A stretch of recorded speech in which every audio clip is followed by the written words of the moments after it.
A 5-year-old boy finishes preschool, rides home with his father, and steps into his own driveway. Minutes later, both are gone. Not from an accident, not from a mistake at school, but following an encounter with federal immigration agents.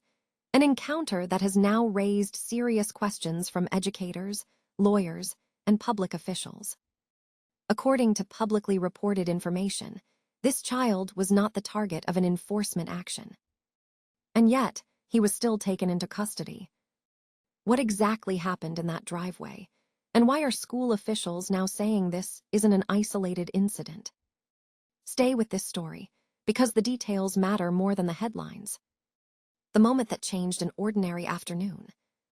According to reports from The Guardian, The Washington Post, and local outlet Fox 9, 5-year-old Liam Conejo Ramos and his father, Adrian Alexander Conejo Arias, were detained after returning home from Liam's preschool in Columbia Heights, Minnesota. This did not happen at a border crossing. It did not happen during travel.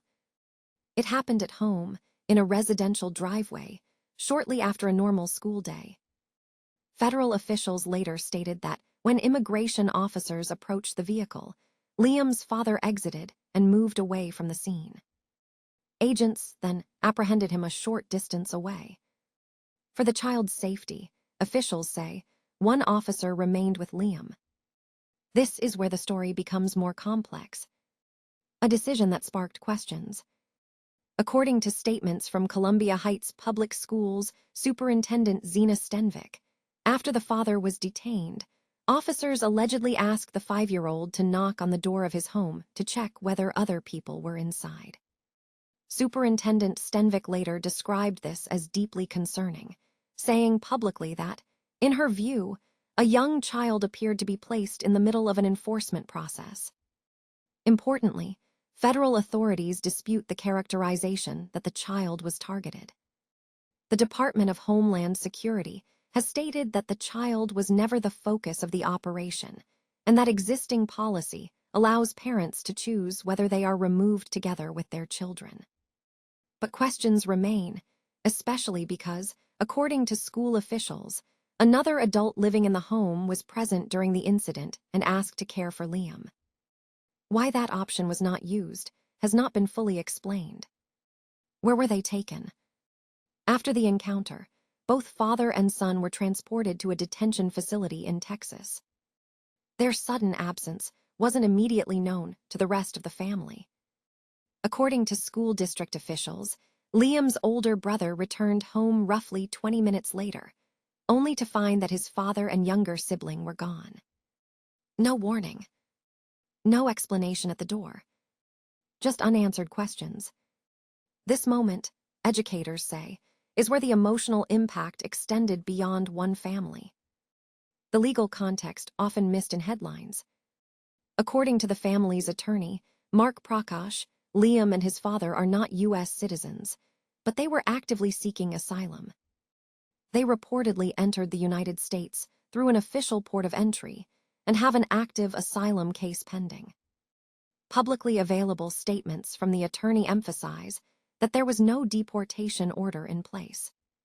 Superintendent Stenvik echoed this point, stating that she personally reviewed documentation confirming the family's legal status within the asylum process. In her words, the family was following U.S. legal parameters. This distinction is critical and often misunderstood. Seeking asylum is a legal process, not a criminal charge. Why schools are now speaking out? This case gained wider attention because it wasn't the only one. According to the Columbia Heights Public School District, 3 other students were reportedly detained by immigration authorities in the same month. These included a 17-year-old, allegedly detained without parents present, a 10-year-old, reportedly taken with a parent while on the way to school. In one account, the younger child believed she would still be dropped off at school, only for her family to later learn that both had been taken elsewhere.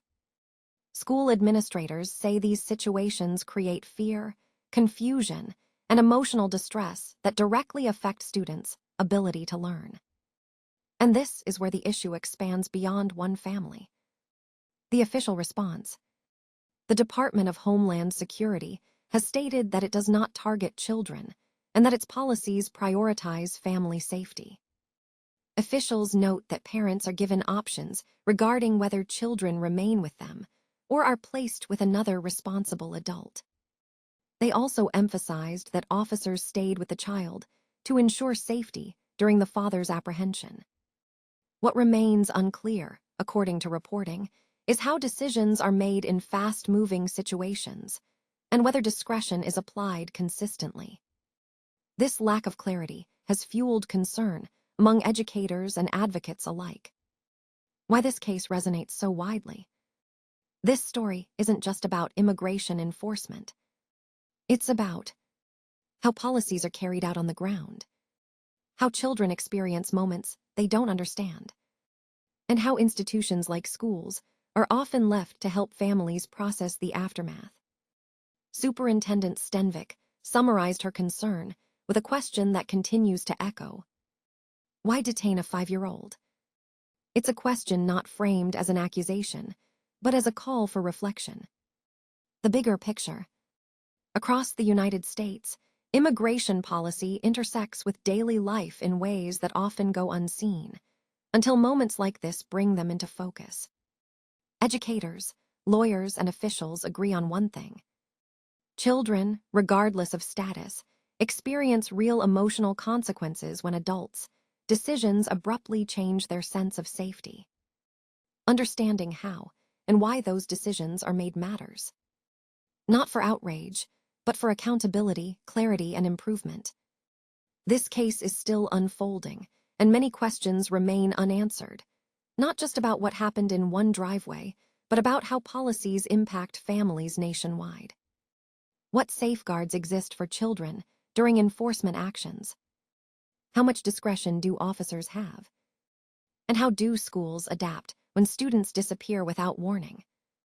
In the next video, we'll take a closer look at how immigration enforcement policies are supposed to work, and where the gaps may be between policy and practice, using only publicly available information and expert insight. If you want to understand the system beyond the headlines, that's where we're going next. Thanks for staying through the full story.